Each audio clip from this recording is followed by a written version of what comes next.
সম্মানিত ভিউয়ার্স, আসসালামু আলাইকুম। সততা সার্ভেয়ার সেন্টার চ্যানেলের পক্ষ থেকে সকলকে জানাই আন্তরিক শুভেচ্ছা। সম্মানিত ভিউয়ার্স, আজ আমরা জানব খতিয়ান বা দলিল ইত্যাদিতে পুরাকাল হতে ব্যবহৃত বিভিন্ন পরিভাষার অর্থ। ভিউয়ার্স, আমরা বিভিন্ন দলিল বা খতিয়ানে বিভিন্ন সাংকেতিক যে অর্থবোধক যে কথাগুলো থাকে, যেমন ঈশাদীকৃত, পত্র, মৃদং বা লেখা থাকে বিতং, বায়াদলিল, ঈশাদি, খাই খালাসি, কুরফা ইত্যাদি বিভিন্ন পরিভাষা অর্থ আজ আমরা জানব। ভিউয়ার্স, আং, এই যে আমি 1 নম্বরে লিখেছি আং। আং অর্থ আমরা জানি স্বামী। আলামত,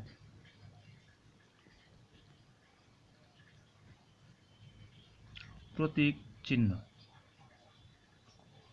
যেমন আমি নকশায় যে আলামত দেখিয়েছিলাম, যেমন গাছের যে প্রতীক চিহ্ন, ত্রিসীমানার যে প্রতীক চিহ্ন রয়েছে, এবং ঘর বাড়ির যে প্রতীক চিহ্ন ইত্যাদি প্রতীক চিহ্নকে বলা হয় আলামত। ইজা, 3 নম্বর যে রয়েছে, ইজা অর্থ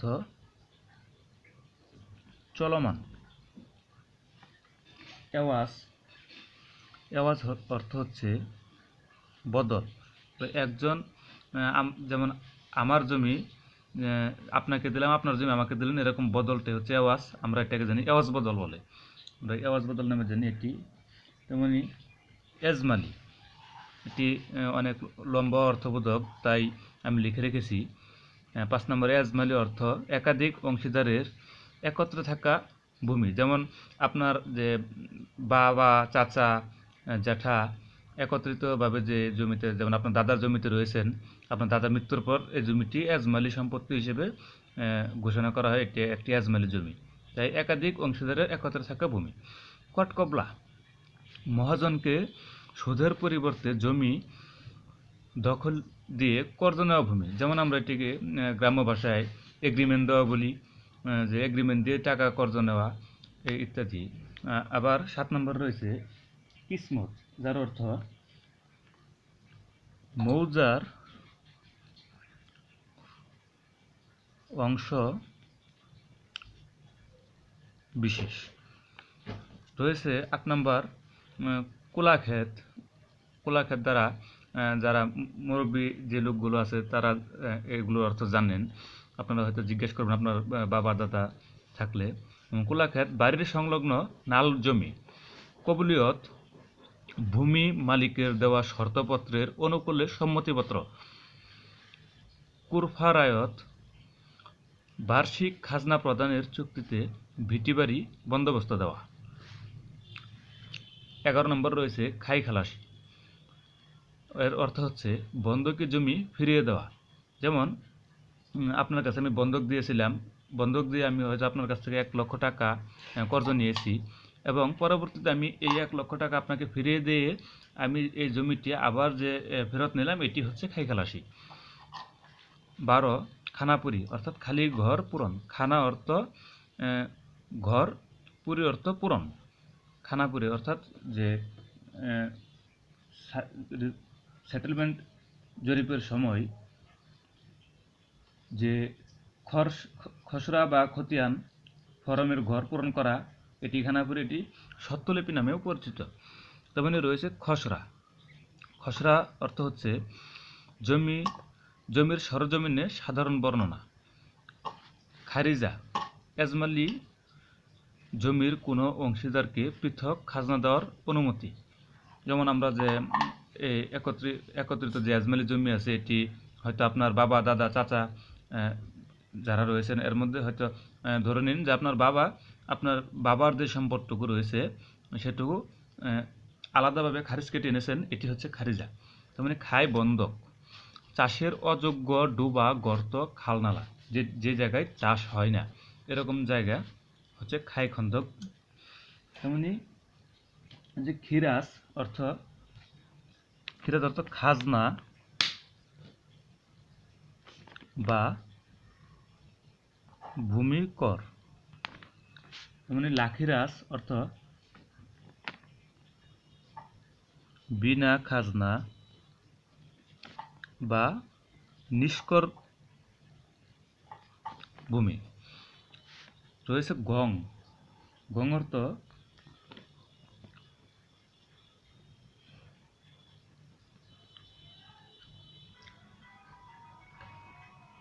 অন্যান্য সকল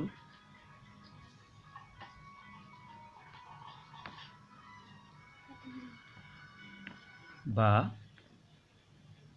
গৈরহ। রায়ত।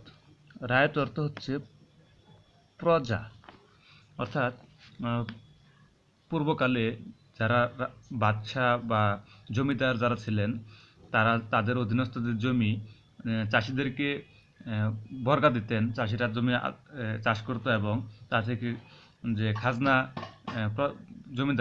জমিদারদেরকে দিত। তেমনি জমিদাররা যাদেরকে এরকম জমি চাষের জন্য দিত তাদেরকে সাধারণত রায়ত বলা হতো। রয়েছে 20 নম্বর গড়। গড় বন্দোবস্তি। আমরা গড় বন্দোবস্তি অর্থ জানি বন্দোবস্তি বা বন্দোবস্তি না দেওয়া জমি। যেমন এখন আমরা জানি যে যে জমি কারো নামে রেকর্ড রয়েছে, কেউ মালিকানা রয়েছেন, এরকম জমির বন্দোবস্ত দেওয়া হয় না মালিক থাকা সত্ত্বেও। যেমন খাস জমি কিন্তু বন্দোবস্ত দেয়। যেমন বন্দোবস্তি না দেওয়া জমি অর্থাৎ এরকম রেকর্ডীয় যে জমি রয়েছে সেগুলো জমিকে বোঝায় গড় বন্দোবস্তি। তেমনি গিরবি। গিরবি অর্থ হচ্ছে বন্ধক। চটান। চটান হচ্ছে বাড়ি সংলগ্ন উঁচু পতির জায়গা।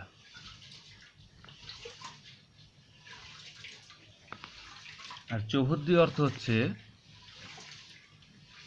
সীমানা। চাকরান অর্থ জমিদারের বাড়িতে কাজের বিনিময়ে ভোগ দখলের জন্য দেওয়া জমি।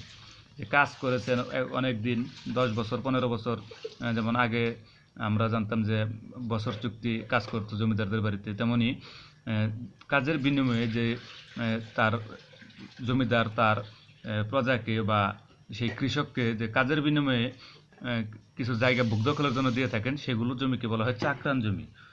তেমনি রয়েছে চিঠা অর্থাৎ মাঠ লিপি। সার্ভেয়ারগণ বা আমিন যারা রয়েছেন তারা মাঠ পর্যায়ে জমি পরিমাপের সময় যে খাতায় একটি লিপি অঙ্কন করেন, লিখেন যে উত্তরে দক্ষিণে পূর্ব পশ্চিমে কোন জায়গায় কতটুকু পেলেন। তেমনি সেটেলমেন্টের সময় এরকম লিখেছিলেন বা লেখা এটি হচ্ছে মাঠ পর্যায়ে বা সরজমিনে কোনো কিছু লিখে আনাই হচ্ছে মাঠলিপি বা চিঠা। তেমনি রয়েছে জলকর। জলকর অর্থ বিল, জলাশয়, নদী ইত্যাদি। বিল, জলাশয়, নদী ইত্যাদি। তেমনি রয়েছে জুত অর্থ এক ধরনের প্রজাস্বত্ব।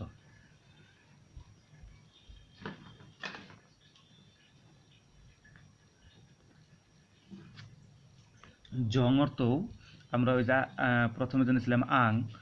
আং অর্থ এবং জং অর্থ একই, অর্থাৎ স্বামী। জমাবন্দি অর্থাৎ খাজনা বা ভূমি রাজস্বের তালিকা।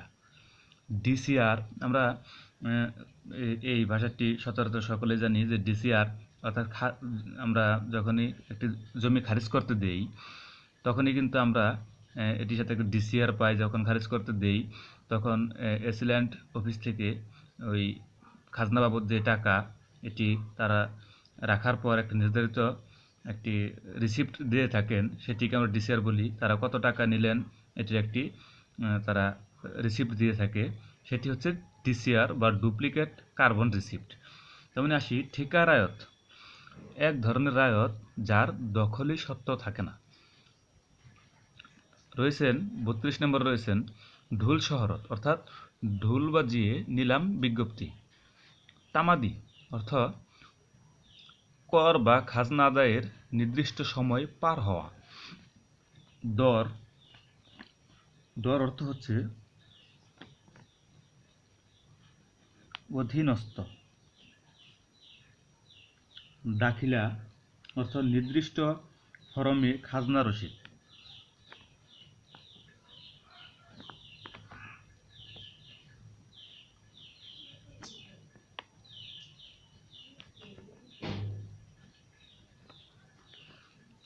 দেগিচর অর্থ জোয়ারে ডুবে যাওয়া বালুচর।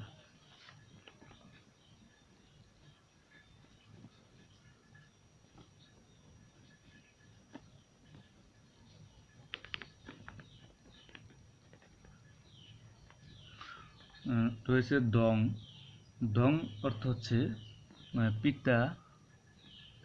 আবার আমরা জানি পিং, দং ইত্যাদি অর্থ পিতা। এবং নাল,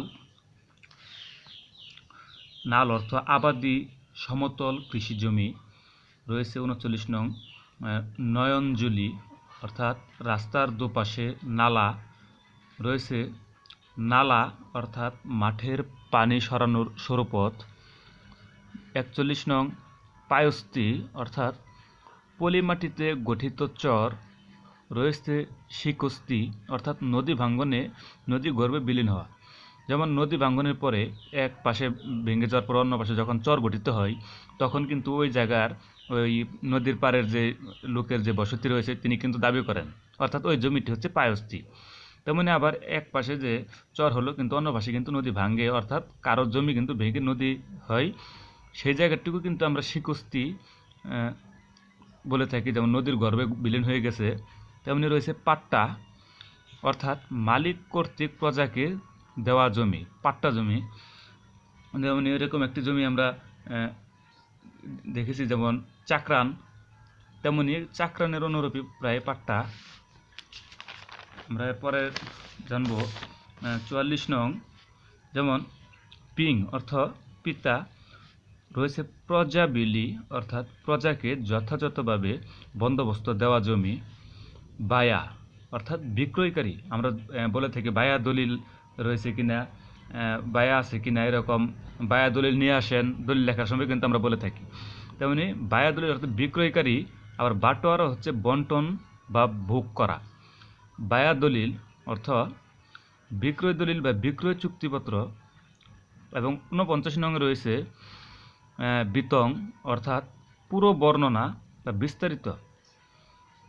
যেমন পূর্বের যে দলিলগুলো রয়েছে সেগুলোতে আছে ঈশাদিকৃত পত্রমিদং সাপকলা বিতং, অর্থাৎ ঈশাদিকৃত আমরা পরে জানবো। ঈশাদিকৃত অর্থ, বিতং অর্থ কিন্তু বিস্তারিত। আবার রয়েছে RSN বা রে সার্ভে নং, এর অর্থ হচ্ছে রাজস্ব জরিপ নম্বর।